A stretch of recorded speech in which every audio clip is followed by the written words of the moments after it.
শুভ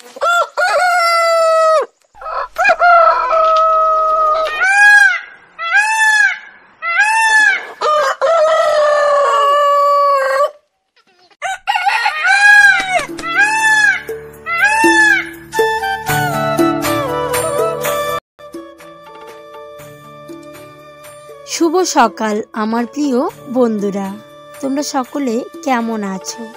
আশা করি খুব খুব ভালো আছো।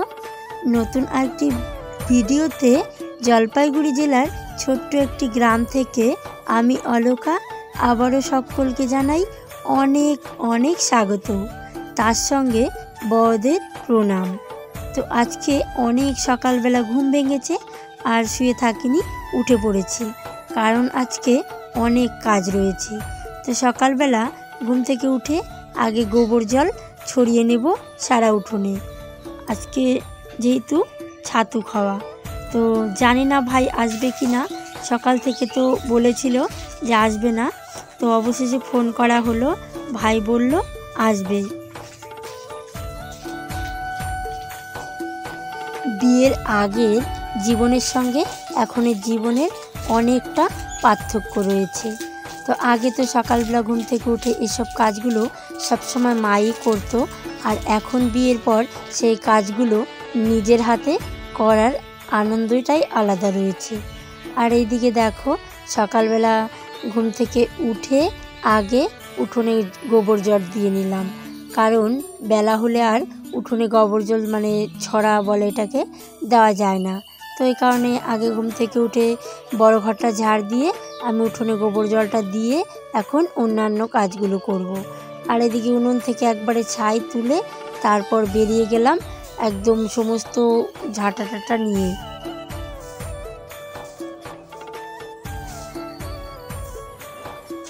তো এই গোবর জলগুলো উঠোনে ঝাড় দেওয়ার জন্য ছোট ঝাড়ু হলে ভালো হতো। তো এই ঝাঁটাটা যেহেতু বড়, তাই একটু অসুবিধা হচ্ছে। আর এখন যে ঝাড়ুটা রয়েছে ঘরে, ওটা একদমই ছোট, তো ওই কারণেই বড় ঝাঁটাটা দিয়েই দিয়ে দিচ্ছি। তো যেহেতু আর কি চৈত্রি মাসে ঝাড়ু করতে হয় না, তো ওই কারণে কিন্তু এই ঝাড়ুটা কিনে আনা হয়েছে। বাড়িতে ঝলা রয়েছে, তো ঝাড়ু বাঁধা যায় না, তো ওই কারণে কিন্তু ঝাড়ু বাঁধা হয়নি। তো কাল থেকেই পড়ে যাবে বৈশাখ মাস, তো সকলকে রইল আমার তরফ থেকে পহেলা বৈশাখের শুভেচ্ছা আর ভালোবাসা, তার সঙ্গে বড়দের প্রণাম। তো এই বছর যদি আমার কোনো ভুল ত্রুটি হয়ে থাকে, অবশ্যই সবাই ক্ষমা দৃষ্টিতে দেখো। তো আমার ভিডিওটা কে কোথা থেকে দেখছো অবশ্যই কমেন্ট করো। তো সবাই কমেন্টের মাধ্যমে জানালে আমিও বুঝতে পারবো যে আমার ভিডিওগুলো কে কোথা থেকে দেখছো। আর সকলকে পুরো স্কিপ না করে পুরো ভিডিওটা দেখার অনুরোধ রইল। তো আমি আজকে উঠোন ঘর ঝাড় দেওয়ার পর মাউলিটা দিলাম। তো এই মাউলিটা কিন্তু উঠোন ঘর ঝাড় না দেওয়ার আগেই দিতে হয়, তবে আজকে যেহেতু গোবর ছড়া দিয়েছি তাই আর কি উঠোন ঝাড় দেওয়ার পরেই দিচ্ছি। তো তোমাদের ওখানে কারা কারা গোবর ছড়া দাও অবশ্যই কমেন্ট করো।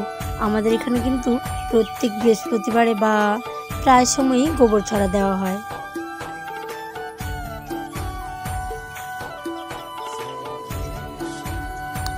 বিয়ের আগে এই চিন্তা ভাবনাগুলো কিন্তু আমাদের মধ্যে কখনোই ছিল না, যে সকালবেলা উঠে গোবর ছড়া দেব, এই কাজগুলো করব। তবে সময়ের সাথে সাথে সমস্ত কিছু পরিবর্তন হয়ে গেছে। তো আমি কিন্তু উঠোন ঘরটা ভালোভাবে ঝাড় দিয়ে মালুরিটা দিয়ে এখন আমি একটু হেঁটে নিচ্ছি। তো সব সময় লাগাতার কাজ করলে কিন্তু শরীরটাও ভালো লাগে না, তো একটু হাঁটাহাঁটি করে নিলে কাজের এনার্জিটা খুব ভালোভাবে পাওয়া যায়। তো তারপরে দেখো হাত মুখটা ধুয়ে এদিকে লেপতে চলে এসেছি। তো দেখো কয়েকদিন আগেই কিন্তু আমি ডোয়াগুলো লেপেছিলাম, তো তারপরেও দেখো একদম শেউলি পড়ে গেছে, নীল নীল টাইপের একটা নীলা টাইপের ধরে গেছে। তো এইগুলো যদি রেগুলার লেপা যায় তাহলেই দেখতে ভালো লাগে। তবে এখন যেহেতু বর্ষাকাল, এখন একটু বেশি তাড়াতাড়ি নষ্ট হয়ে যাবে লেপাগুলো। তো যাকগে এখন অল্প অল্প করে লেপে নিয়ে আগে, তারপরে অন্যান্য কাজগুলো করব।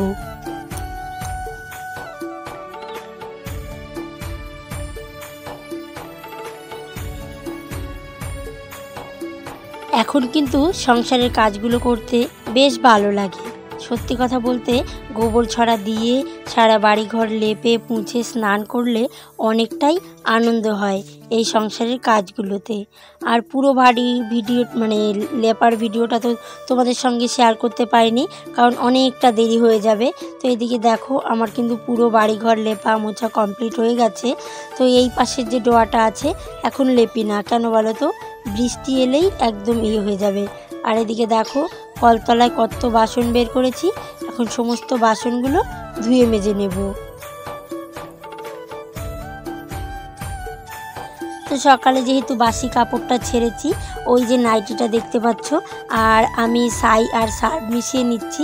তো আমাদের গ্রামের প্রত্যেকেই প্রায় ছাই সার্ফ দিয়ে বাসন মাজে, তবে কিন্তু আমার ওই ভিমবার সাবানের থেকে এই ছাই সার্ফ দিয়ে বাসন মাজলে বেশি ভালো লাগে। আর এখানে নাইটিটা ভিজিয়ে দেব, তারপরে বাসনগুলো মেজে নেব। তো ততক্ষণে আমার নাইটিটাও সার্ফ জলে ভিজে যাবে। তো এদিকে দেখো কালকে না অনেকগুলো ভাত তরকারি ফেলে দিতে হচ্ছে। তো একদমই খেতে পারছি না কয়েকদিন থেকে, এমনিতেও শরীরটা বেশ ভালো নেই। তোমরা তো দেখতে পাচ্ছ রেগুলার কয়েকদিন থেকে ভিডিও দিচ্ছি না। তো এখন থেকে ভাবছি কিন্তু পুরো কয়েকদিন থেকে ভিডিওগুলো দেওয়ার চেষ্টা করব তোমাদের সঙ্গে। তোমরা আশা করি আমার সঙ্গে থাকবে।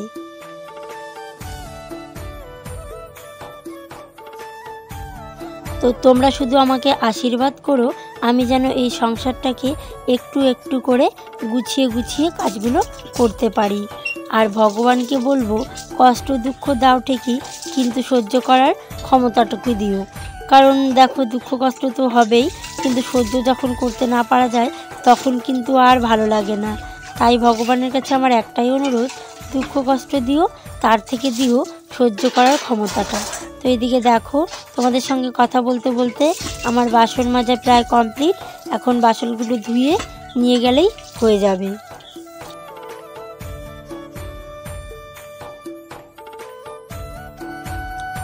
তো আগে যদি একটা বাসন মাজতাম, সকালবেলা উঠে দু একটা বাসন মেজে উঠোন ঘরটা ঝাড় দিতাম আর বিছানাটা তুলতাম, তাহলেই কিন্তু আমার মা বলতো দেখো আমার মেয়ে কত কাজ করে। তো সমস্ত কাজ করে আমার মেয়ে। তবে এখন দেখো মা, সমস্ত কাজ নিজের হাতে করছি, তারপরেও দুটো বাচ্চাকে সামলাচ্ছি, তারপরেও কিন্তু কারো মুখ থেকে শোনা যায় না যে অনেক কাজ করে। আর একদিন দুদিন যদি শরীরটা একটু ভালো না থাকে, সবার থেকে শুনবে শুধু যে কাজ না করার বাহানা আর আলসেমি। তবে এই দুঃখ কষ্টটা শুধুমাত্র মাই বোঝে। তো আমার মা কিন্তু অনেকটাই সবসময় বলতো যে আমার মেয়ে অনেক কাজ করে, অনেক কাজ করে। তবে আজ এই কথাটা বলারও কেউ নেই। এই বলেই খারাপ লাগে যে দেখো কত কাজ করি এখন সংসারে। এসব কাজগুলো যদি বাপের বাড়িতে করতাম, মা হয়তো মাথায় তুলে নাচতো। তো সময়ের সাথে সাথে সবাই পরিবর্তন হয়ে যায়, শুধু আমি নয়, সব মেয়ে এবং মা বউরা সবাই। তো একদিন হয়তো আগে পারতো না, এখন কিন্তু আস্তে আস্তে সবই শিখে গেছি। তো এদিকে সকালের দিকে দেখো আমি কিন্তু বড় ঘরটা ঝাড় দিয়েছি আর রান্নাঘরটা লেপে মুছে রেখেছি। আর এখন শুধু বড় ঘরটা মুছবো। আর এদিকে নাইটিটাও ধুয়ে কেচে মেলে দিলাম। আর কালকের কিছু ভিজা জামা কাপড় ছিল, তোমাদের দাদাভাই বাইরে মেলে দিয়েছে। আর এখন বালতিতে করে জল নিয়ে ঘরটা মুছে নেব।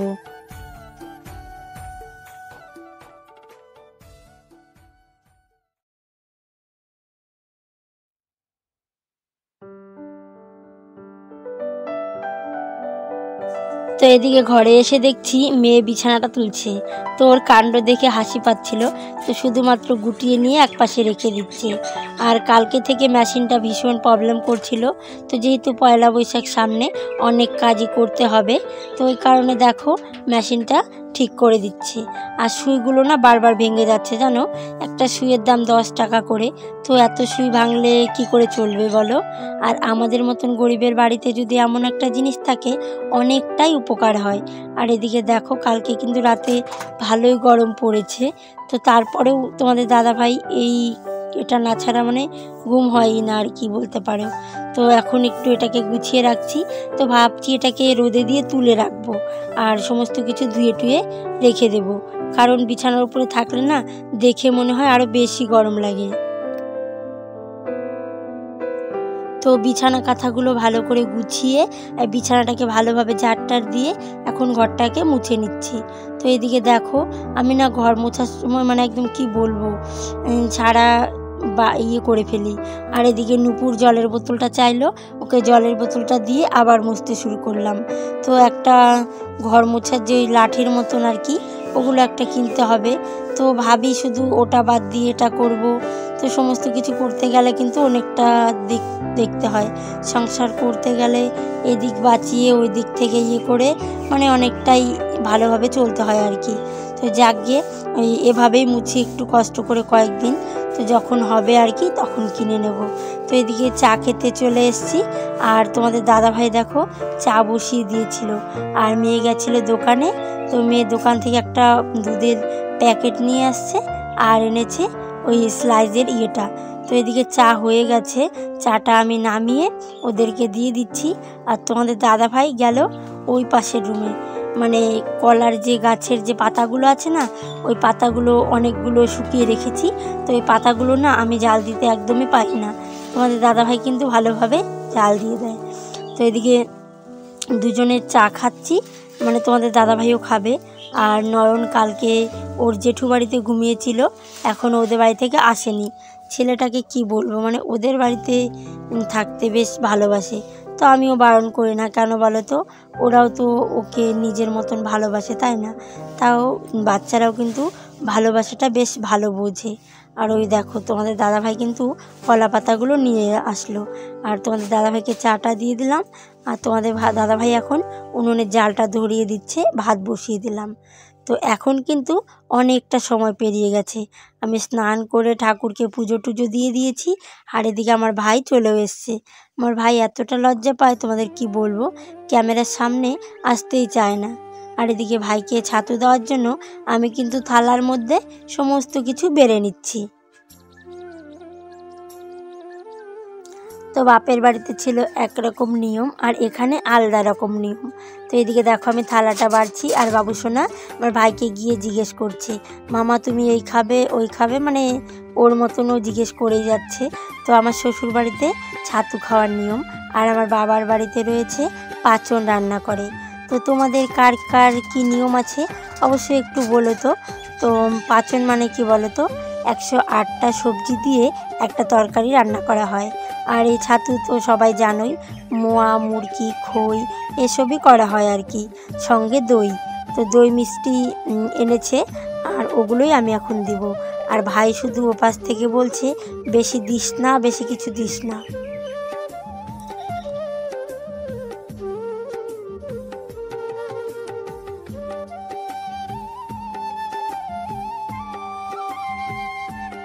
তো আমাদের ওই বাড়িতে কিন্তু ভাইফোঁটা রয়েছে, তবে কোনো বছর যেতে পারি না।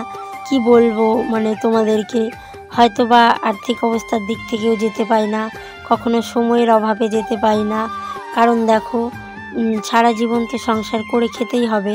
তো একদিন দুদিনের জন্য যে অশান্তি করে কোনো লাভ নেই তাই না। তাই ভাবছি এখানেই থেকে, যেহেতু ভাই ছাতুটা ভাই আসতে হয়, তাইকে ভাই বাকে বারবার বলেছি যে ভাই চলে আয় চলে আয়। এই দেখো আমার থালা বাড়া কমপ্লিট। আর এখানে কিন্তু ভাই বসে পড়েছে, শুধু বারবার বলছে ভিডিও করবি না, আমাকে কিন্তু ভিডিও করিস না, ভীষণ লজ্জা পায়। তবে আমি কিন্তু চুপ করে একটু ভিডিও ক্লিপ নিয়েছি, সেগুলোই তোমাদের সঙ্গে শেয়ার করলাম।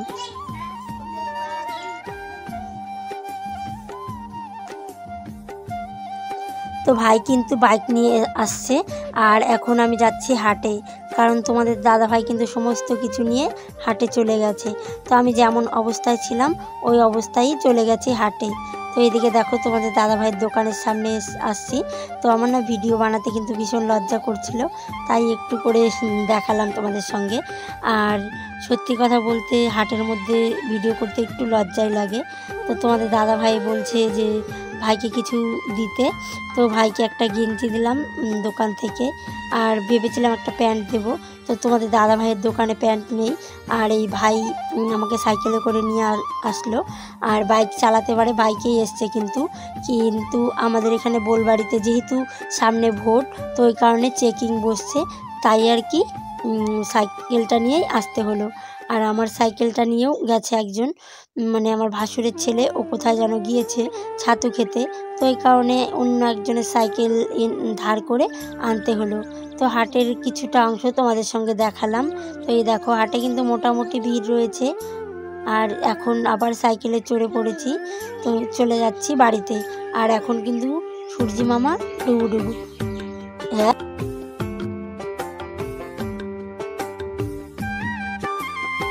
একদিক থেকে গেলাম আর একদিক থেকে চলে এলাম। তো এদিকে দেখো আমাদের বাড়ির সামনে যে রাস্তাটা, ওই রাস্তা দিয়ে যাচ্ছিলাম তো সাইকেলে করে। ভাবলাম একটু তোমাদের সঙ্গে শেয়ার করি। তো এখান থেকে কিন্তু বিকেলের দৃশ্যটা বেশ ভালো লাগছিল দেখতে, তাই তোমাদের সঙ্গে একটু শেয়ার করলাম। আর ওই যে দেখো আমাদের বাড়ির গাছপালাগুলো দেখা যাচ্ছে। আর অবশেষে সাইকেল থেকে নেমে সাইকেলটা ওদের বাড়িতে দিয়ে এখন হেঁটে হেঁটে যাচ্ছি বাড়িতে। তবে আমাদের এই গ্রামের বউরা কিন্তু ঠিক এভাবেই মাথায় কাপড় দেয় সবসময়। আর এই প্লাস্টিকের মধ্যে ভাইয়ের জন্য এই যে গেঞ্জিটা আনা হয়েছিল সেটাই রয়েছে। তো এদিকে দেখো, তো ভাই চলে যাওয়ার জন্য মানে গাড়িটারি বের করেছে। আর এইদিকে নুপুর গেছিলো টাইম কলে, জলটা এনেছিল, নুপুরকে বললাম ঘরের তালাটা খুলতে। আর এদিকে দেখো ভাই যাচ্ছে চলে।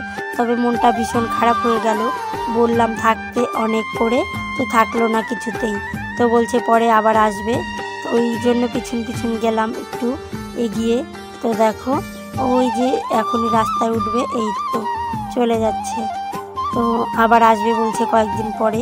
আর বাবু সোনা তো অনেক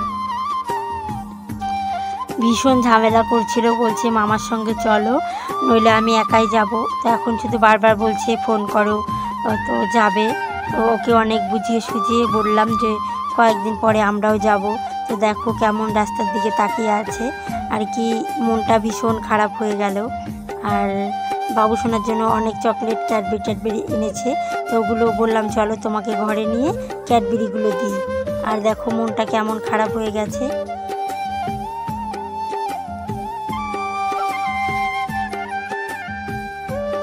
তো অনেক মন খারাপ নিয়েই আজকের ভিডিওটা শেষ করলাম। সবাই ভালো থেকো, সুস্থ থেকো। আজকের মতন বাই বাই। দেখা হবে নতুন কোনো ভিডিওর সঙ্গে। আর ততক্ষণ সবাই ভালো থেকো। যারা যারা ভিডিওটা দেখেছো তাদের অনেক ধন্যবাদ।